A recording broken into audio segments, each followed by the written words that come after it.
নমস্কার আমার সকল ইউটিউব বন্ধুদের সখী কুকসে অনেক অনেক আমন্ত্রণ। আজ আমি আপনাদের সঙ্গে শেয়ার করব শীতের মেথি শাক দিয়ে খুবই খাস্তা ও মুচমুচে মেথি মটরি অথবা আপনারা মেথি শাকের নিমকিও বলতে পারেন। এটি বানানো খুবই সোজা, এতটা বেশি ক্রিস্পি হয় যে আপনারা একবার না বানালে বিশ্বাসই করবেন না। আর এটি চায়ের সঙ্গে খেতে কিন্তু অসাধারণ লাগে। আপনারা একবার হলেও এই রেসিপিটি ট্রাই করে দেখবেন, ভালো লাগলে অবশ্যই একটি লাইক করবেন ও অন্যদেরকে শেয়ার করবেন।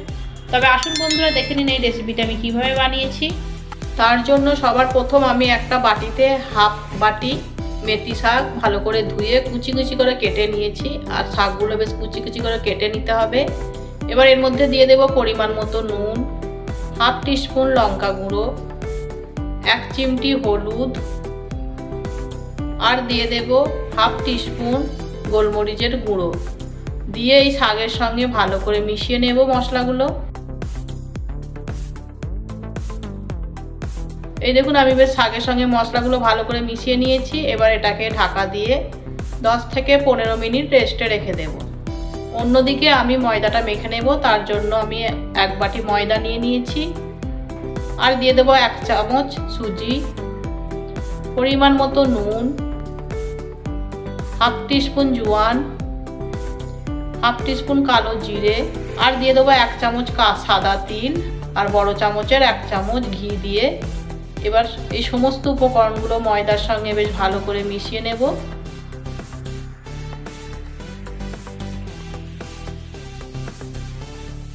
বেশ ভালো করে মিশিয়ে নিতে হবে। এই দেখুন আমি বেশ ভালো করে একটু সময় নিয়ে মিশিয়ে নিয়েছি। এবার অন্যদিকে 10 মিনিট পর ফিরে এলাম, ঢাকাটা খুলে দেখব। এই দেখুন শাকটা অনেকটাই নরম হয়ে গেছে, অনেকটা কমেও গেছে। এবার আমি এই শাকটা ময়দার মধ্যে মিশিয়ে নেব। শাকটা ময়দার মধ্যে আমি দিয়ে দিলাম। দিয়ে এবার বেশ ভালো করে শাকটা মিশিয়ে নেব ময়দার সাথে। এই দেখুন শাকটা বেশ ময়দার সাথে ভালো করে মিশিয়ে নিয়েছি। এবার অল্প অল্প জল দিয়ে একটা আমি নরম ডো তৈরি করে নেব। ডোটা খুব বেশি পাতলাও করবেন না, খুব বেশি শক্তও করবেন না, বেশ একটা নরম মতো ডো তৈরি করে নিতে হবে। এই দেখুন আমি বেশ অল্প অল্প জল দিয়ে একটা নরম ডো তৈরি করে নিয়েছি। এবার এটাকেও আমি 10 থেকে 15 মিনিট রেস্টে রেখে দেব। ততক্ষণ অন্যদিকে আমি হাফ কাপ ময়দা নিয়ে নিয়েছি। ময়দার সঙ্গে বড় চামচের 1 চামচ ঘি ভালো করে আমি মিশিয়ে নেব।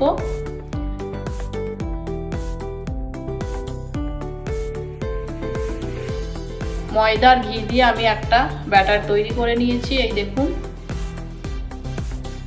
আমি 10 মিনিট পর ফিরে এলাম। ডোটাও বেশ আমাদের সেট হয়ে গেছে। আমি আবার কিছুক্ষণের জন্য ঠেসে নেব। নিয়ে এ থেকে আমি ডো কেটে নেব।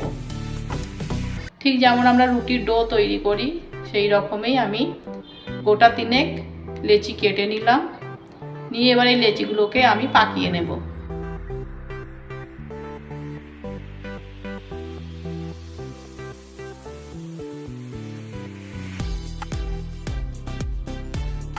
এই দেখুন আমি এখানে 3টে লেচি বেশ পাকিয়ে নিয়েছি। এবার এগুলোকে আমি বেলে নেব। তার জন্য একটা বেলুনি চাকতি নিয়ে নিয়েছি। সামান্য ময়দা দিয়ে ঠিক যেমন রুটি বেলে সেইভাবেই আমি এই লেচিটাকেও বেলে নেব, একটু পাতলা করে।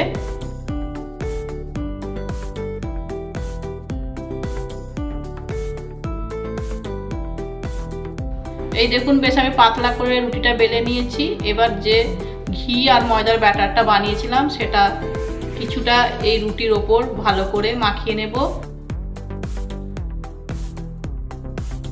দেখুন বেশ ভালো করে মাখিয়ে নিয়েছি। এবার এর ওপর কিছুটা ময়দা ছড়িয়ে দিলাম। দিয়ে দুটো সাইড আমি মুড়ে নেব। সবার প্রথম একটা সাইড আমি মুড়ে নিলাম। নিয়ে এই মোড়ার ওপরটা আমি আরও কিছুটা ময়দার ঘিয়ের ব্যাটার ভালো করে মাখিয়ে নেব। নিয়ে আবার উপর থেকে কিছুটা ময়দা ছড়িয়ে দেব। দিয়ে আবার অন্য সাইডটাও এইভাবে মুড়ে নিলাম। নিয়ে এবার এর ওপরটাতেও আমি ঘি আর ময়দার ব্যাটারটা ভালো করে মাখিয়ে নেব। নিয়ে আবার কিছুটা আমি ময়দা ছড়িয়ে দেব। এবার ওপর থেকে আমি কিছুটা মুড়ে নিলাম আর নিচের দিক থেকে কিছুটা মুড়ে নিলাম। মুড়ে একটু ভালো করে চেপে দিলাম। দিয়ে আবার এটাকে আমি একটু পাতলা করে বেলে নেব। আশা রাখি আপনারা দেখে নিশ্চয়ই বুঝতে পারছেন কিভাবে আমি এটাকে মুড়ে বেলে নিচ্ছি। এই দেখুন ঠিক আমি বেশ পাতলা করে বেলে নিয়েছি। আবার ওই একইভাবে ঘি আর ময়দার ব্যাটারটা ভালো করে এর ওপর মাখিয়ে নেব। এইভাবে বানালে বেশ খুবই ক্রিস্পি হবে।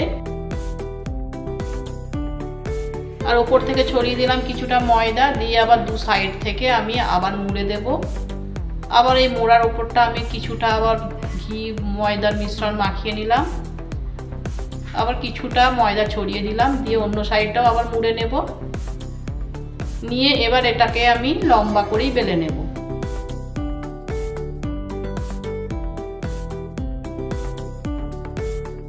আশা রাখি আপনারা দেখে নিশ্চয়ই বুঝতে পারছেন আমি এটাকে কিভাবে বানিয়ে নিলাম।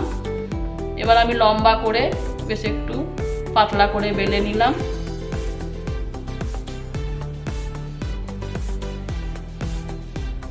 আমার এখানে বেলা হয়ে গেছে দেখুন। এবার আমি এটাকে সরু সরু লম্বা লম্বা করে পিস পিস করে কেটে নেব। এই দেখুন ঠিক এইভাবে আমি নিমকিগুলোকে কেটে নেব।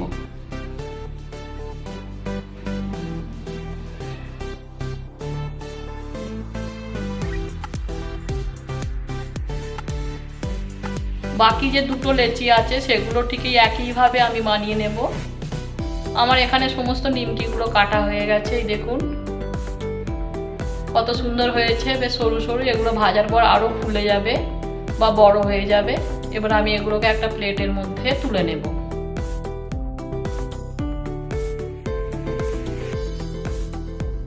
আমি এগুলো একটা প্লেটের মধ্যে তুলে নিলাম।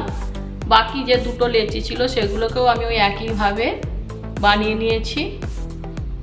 এই দেখুন আমি এখানে তিনটে লেচি একইভাবে বানিয়ে নিয়েছি। এবার এগুলোকে প্লেটের মধ্যে সব তুলে নিলাম। ভাজার জন্য আমার রেডি হয়ে গেছে। অন্যদিকে আমি একটা ফ্রাই প্যানে তেল মিডিয়াম গরম করে নিয়েছি। এবার আমি একটা একটা করে কেটে রাখা নিমকিগুলোকে দিয়ে দেব।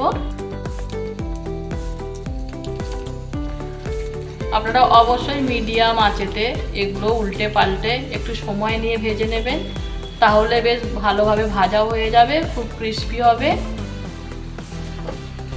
আমি এখানে ভাজার জন্য সমস্ত বানিয়ে রাখা নিমকিগুলো দিয়ে দিলাম। এবার উল্টে পাল্টে একটু সময় নিয়ে ভেজে নেব। এই দেখুন আমি একটু সময় নিয়ে মিডিয়াম আঁচে উল্টে পাল্টে নিমকিগুলোকে ভেজে নিয়েছি, বেশ লাল লাল হয়ে গেছে। এবার আমি তেল থেকে ছেঁকে তুলে নেব।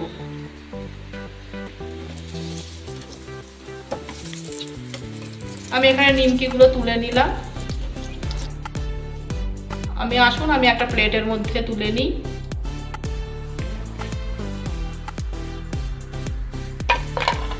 এই দেখুন কত সুন্দর হয়েছে। আওয়াজ শুনে আপনারা নিশ্চয়ই বুঝতে পারছেন কতটা ক্রিস্পি হয়েছে।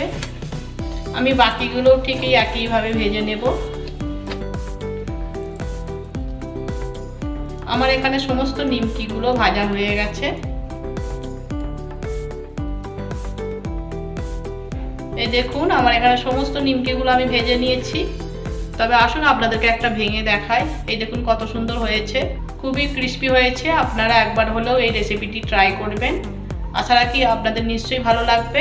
আর আমার এই রেসিপিটি আপনাদের কেমন লাগলো অবশ্যই একটি কমেন্ট করতে ভুলবেন না। ভালো লাগলে একটি লাইক করবেন, অন্যদেরকে শেয়ার করবেন।